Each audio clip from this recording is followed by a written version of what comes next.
모압의 왕 발락은 자기보다 강한 시온 왕을 쓰러뜨린 이스라엘 백성이 두려웠습니다.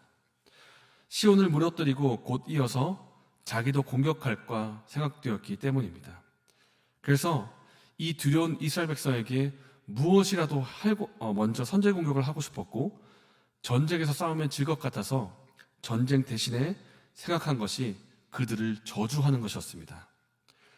이스라엘 백성을 저주하자 신의 이름으로 그들을 저주하면 내가 이스라엘 백성과 싸워서 이길 수가 있을 것이다.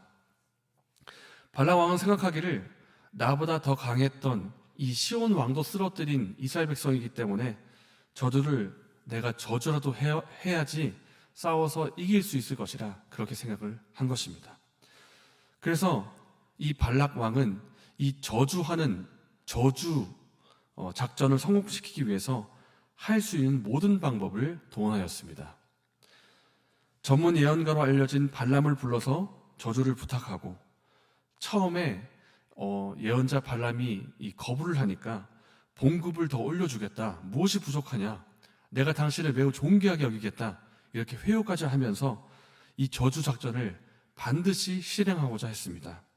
그만큼 자신이 속한 나라가 존폐가 걸려있다 이렇게 생각을 하고 절박한 마음의 심정으로 그렇게 실행에 옮기려 했던 것입니다. 그래서 결국 발락 왕과 발람 예언자는 41절 말씀에 바알의 산당이 있는 곳으로 올라갔습니다.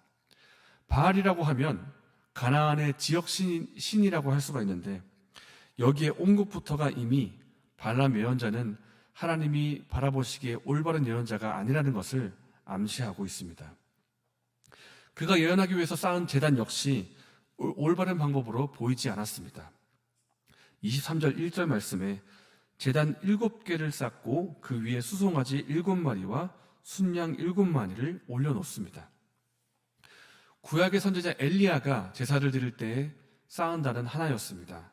그리고 성전에서 제사를 드릴 때에도 쌓여져 있는 단은 하나였습니다. 그러나 발람은 여기서 7개의 제단을 쌓습니다.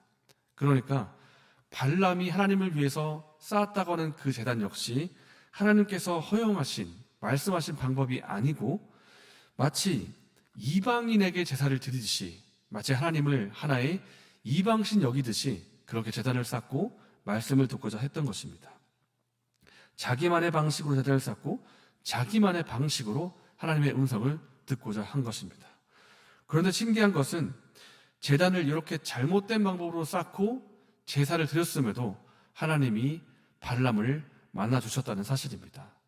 발람을 만나주시고 그에게 이렇게 예언을 해라, 이렇게 말씀도 주셨다는 사실입니다. 이유가 무엇이겠습니까?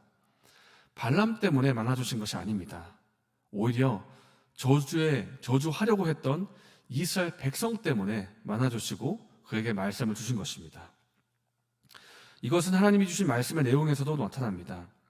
발락 왕이 그토록 간절히 원했던 것은 이스라엘 백성을 저주하는 것이었습니다. 저주해서 저주가 임하고 내가 싸움에서 승리하고 싶다, 이런 마음에 저 이스라엘 백성을 좀 저주해 주십시오. 그리고 저주 받는 것이 간절한 소원이었습니다. 그러나 결정적인 순간에 발람의 입에서 선포된 것은 저주의 메시지가 아니라 오히려 칭송이고 축복의 메시지였습니다. 다 함께 9절과 10절의 말씀을 읽겠습니다. 내가 바위 위에서 그들을 보며 작은 산에서 그들을 바라보니 이 백성은 홀로 살 것이라. 그를 여러 민족 중에 하나로 여기지 않으리로다. 야곱의 티끌을 누가 능히 세며 이스라엘 4분의 1을 누가 능히 셀고, 나는 의인의 죽음을 죽기 원하며 나의 종말이 그와 같기를 바라노라 하매. 내가 그들을 바라보니까 그들은 여타 다른 민족과는 다른 민족이다. 왜냐하면 하나님이 택하신 민족이기 때문입니다. 그리고 이 백성이 번성했고 그 수요를 세어보니까 셀 수 없을 만큼 많다. 누가 긍이 그 숫자를 셀 수가 있겠는가? 이렇게 수요가 많아진 이유는 번성할 것이라 하는 하나님의 복을 받았기 때문입니다. 이들은 의로운 민족이다. 나의 죽음 또한 이 의인들처럼 되기를 내가 바란다. 발락 왕은 그토록 이스라엘 백성을 저주하기 원했지만은 발람의 입에서 나온 말은 이스라엘 백성의 위엄을 칭송하고 그들의 번성함을 드러내는 그런 축복의 말이었습니다. 그리고 이들은 의인들이고 이들은 저주받을 사람들이 아니다. 이들은 저주가 아니라 오히려 복을 받은 사람들이다. 이것을 드러내는 예언의 말씀이 임한 것입니다. 이스라엘을 그대로 저주하기 위해서 사람도 보내고 돈도 쓰고 수단과 방법을 가리지 않았습니다. 결국 이스라엘에게 임한 것은 저주가 아니라 축복이었습니다.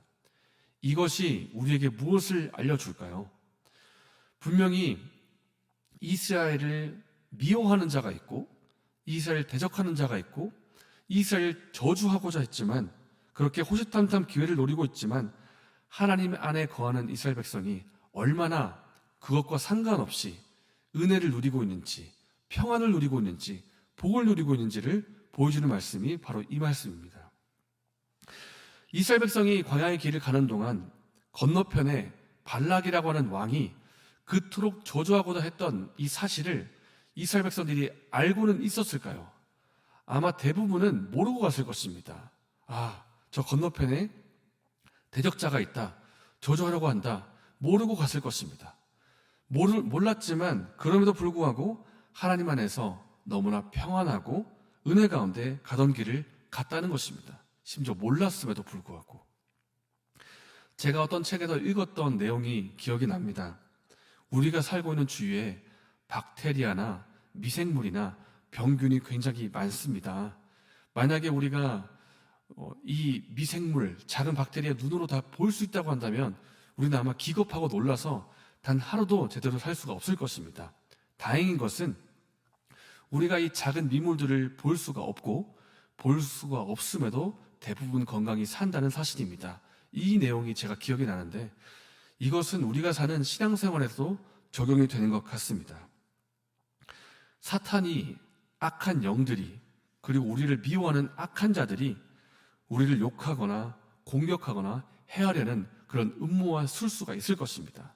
지금도 사탄은 우리를 넘어뜨리려고 호시탐탐 기회를 엿보고 있을 것입니다. 만약에 우리가 눈으로 그 모든 위협들을 다 본다고 한다면 얼마나 마음에 두려움이 있겠습니까?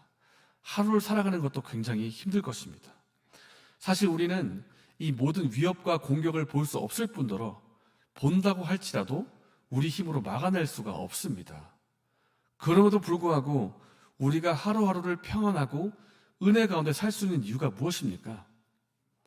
우리가 예수 그리스도 안에 있기 때문입니다.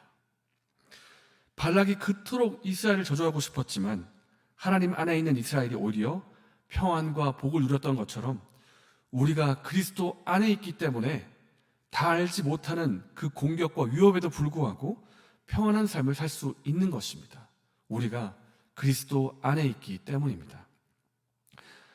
만일 하나님이 우리를 위하시면 누가 우리를 대적하리요? 내가 확신하노니 사망이나 생명이나 천사들이나 권세자들이나 현재일이나 장래일이나 능력이나 높음이나 깊음이나 다른 어떤 피조물이라 할지라도 우리를 우리 주 그리스도 예수 안에 있는 하나님의 사랑에서 끊을 수 없으리라. 아멘. 우리가 그리스도 안에 있을 때 진정한 평안과 복을 누릴 수가 있습니다. 이 은혜를 주신 예수 그리스도께 감사드리면서 그리스도 안에 거하며 오늘 하루를 살아가는 저와 여러분 되시기를 바랍니다. 이 시간 말씀을 생각하면서 기도하겠습니다. 우리를 죄와 사망과 죽음에서 건지신 하나님의 은혜가 있습니다. 지금도 우리를 보호하고 지켜주시는 하나님의 은혜가 있습니다. 이 하나님의 은혜에 감사드리면서 하나님의 은혜 안에 거하며 오늘 하루를 살아가는 우리가 될 수 있도록 도와주시옵소서. 이렇게 기도하시고 또 개인적인 제목으로 기도하시고 자유롭게 돌아가시겠습니다.